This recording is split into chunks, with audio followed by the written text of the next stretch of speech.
to take care of this problem, and he joins us now, plastic surgeon and medical director at the Wound Care Center at Bakersfield Memorial Hospital. Dr. Vip Deb joins us. Doctor, thank you so much for being with us. And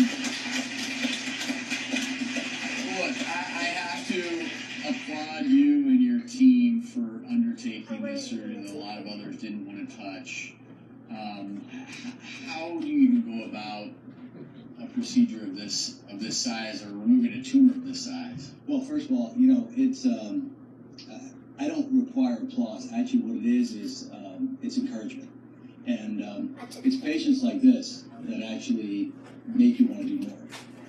And when we first came across Roger, he had heard of another patient we had done a year ago, and it was the same story where a very large patient was dismissed as having just a lot of fat.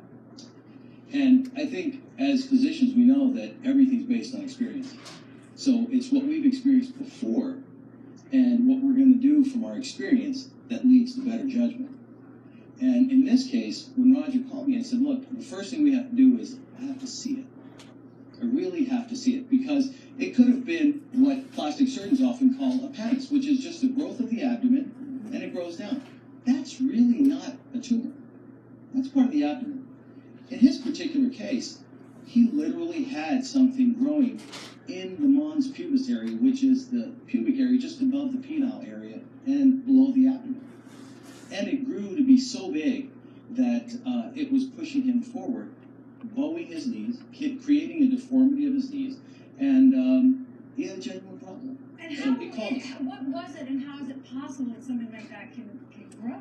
Yeah, so it was a collection of hair follicles. As we all know, hair follicles are designed to grow upward and through the skin. We also can have hair follicles that when they hit the skin, grow backwards, creating a blackhead, a zit, any of these things. They can form an abscess, pus, and a lot of the times they heal because he doesn't know that he has it. It's growing because he can't get his belly up enough to look and clean well enough down there. When he has repeated infections of these, what happens is that we form scar tissue. That scar tissue then has deposits of old hair follicles in it, and then it creates what we call a fibrostromal tumor. These stromal tumors then become very, very large because they develop their own blood supply. Blood supplies that are often the size of our finger. That's a very large blood vessel that's not part of a limb. So this is a non-cancerous, aka benign tumor, but with all this vascularity to it, makes it technically a little more interesting. Correct. And Travis, in this particular case, it is basically a cancer operation that we do.